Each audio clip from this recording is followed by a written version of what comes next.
Salutations, every pup, and welcome to Chapter 4 of The Boy Who Kept Dying by NinjaPandaScholar. As always, the link to the fic will be in the description below. And with that out of the way, let's jump on into it. Chapter 4 Death's Hope. Death did get called a few more times over the years to heal injuries, but thankfully not as many times as he had feared from his earlier interactions with his favorite mortal child. Harry called him about once a month just to chat and play card games, and Death always visited, without being called, at midnight on Harry's birthday to spend it with his friend. Death breathed a deep sigh of relief when Harry's 11th birthday rolled around.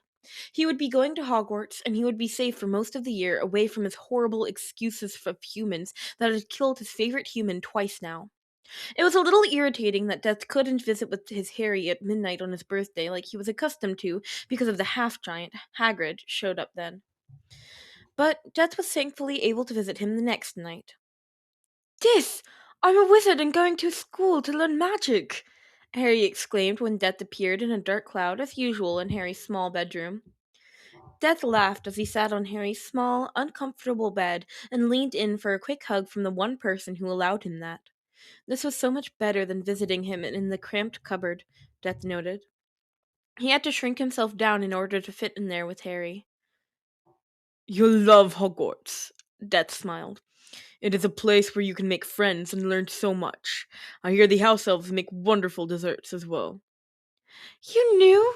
Harry exclaimed, accusingly poking his friend in the chest. "And you didn't tell me?" Death just pulled him into another hug. As the only person ever to welcome hugs from Death, he made sure to get in at least a couple with Harry each visit. "I felt it safer for you not knowing you were a wizard while you had to live with your relatives," Death explained. Harry rolled his eyes. "Overprotective much?" he complained with another glare. "Considering how many times you've died so far, yes," Death snorted indignantly. "Oh yeah, on that," Harry said, pulling away to look his friend in his dark eyes.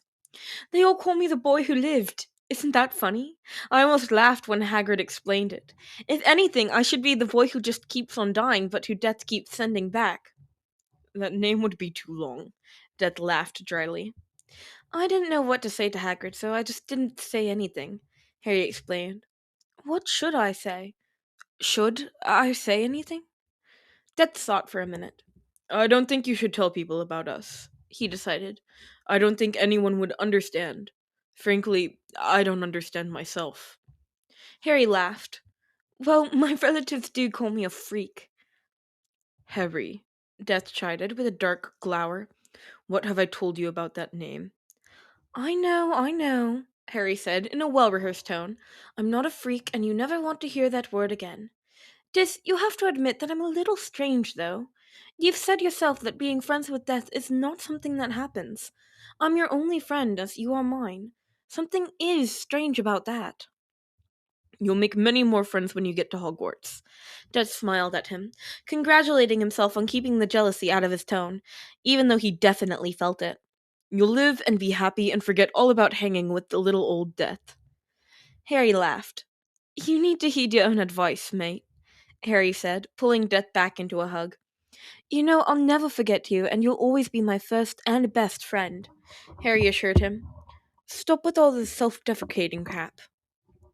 "It tends to stick around when people run screaming from you for millennia," Death said from where his face was in the dark, messy locks. "Well, I don't know what's wrong with them," Harry assured vehemently. "I've never run screaming and never will. Want to meet my new owl?" Death laughed as Harry introduced Hedwig to Dis.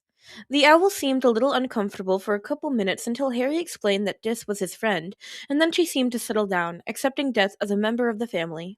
She gave Death a look, clearly communicating that she would never be delivering a letter to the underworld, though.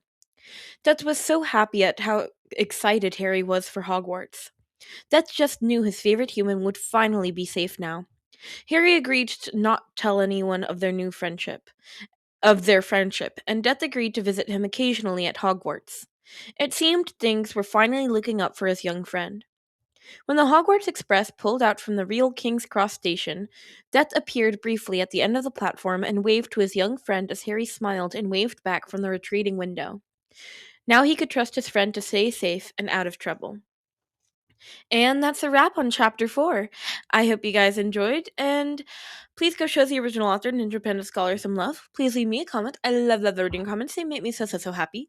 Please leave me specifically hate comments. That being said, shoutouts to Kimmy as a person and A-Style2003. Thank you so much for your hate comments. Please don't blame these people. I asked for hate comments because I'm weird like that. Also, who else is excited for Hogwarts? I am. Me. That too. Okay, all that being said, I hope you all enjoyed, and I'll see you next time. Bye-bye, pups!